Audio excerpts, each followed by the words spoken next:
The United Nations Security Council has renewed and reinforced its maritime interdiction measures on Somalia on Friday, aiming to strangle weapons smuggling routes and cripple Al-Shabaab's illicit trade network. In a unanimous decision, the 15-member council adopted Resolution 2775/2025, extending enforcement provisions initially introduced in Resolution 2182/2014, expanded in Resolution 2607/2021, and last renewed under Resolution 2762/2024. The latest mandate, effective until March 3, 2025, reaffirms that Al-Shabaab's operations, including terrorist attacks and black market commerce, pose a direct threat to regional and global security. The resolution grants UN member states the authority to intercept and inspect vessels suspected of carrying weapons or illicit charcoal in Somali waters and throughout a broader maritime zone, including the Arabian Sea and the Persian Gulf. Nations enforcing the embargo must have reasonable grounds to believe a ship is transporting prohibited arms, military equipment, or components used in improvised explosive devices, IEDs. Additionally, the measure empowers states to seize and dispose of any contraband discovered during inspections. Charcoal, which has been banned from export under UN sanctions since 2012, may now be resold under the strict oversight of the Somalia and Eritrea Monitoring Group, ensuring that proceeds do not fund armed groups.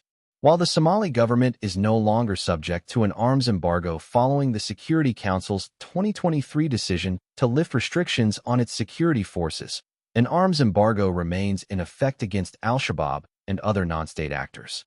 Authorities say that maritime interdictions remain a crucial tool to prevent weapons from reaching Al-Shabaab and other non-state actors. The militant group continues to exploit smuggling routes, using both marine and overland networks through neighboring countries to acquire firearms, explosives, and military-grade equipment. International naval patrols have intercepted multiple arms shipments linked to Al-Shabaab, but enforcement remains a challenge due to the group's ability to adapt. Smugglers use small fishing vessels, dhows, and unregistered cargo ships to transport weapons, often disguising illicit cargo as legitimate trade. The militant group also benefits from porous land borders, making interdiction efforts on sea and land equally critical. Despite progress in strengthening its security forces, Somalia's ability to police its own waters remains limited. The Somali Navy and Coast Guard lack the resources to enforce maritime security effectively, forcing the government to rely on international naval coalitions to curb smuggling activities. Corruption and jurisdictional disputes further complicate enforcement, allowing arms and illicit goods to slip through weak monitoring mechanisms. The UN's 2012 ban on Somali charcoal exports was meant to sever one of Al-Shabaab's primary sources of income.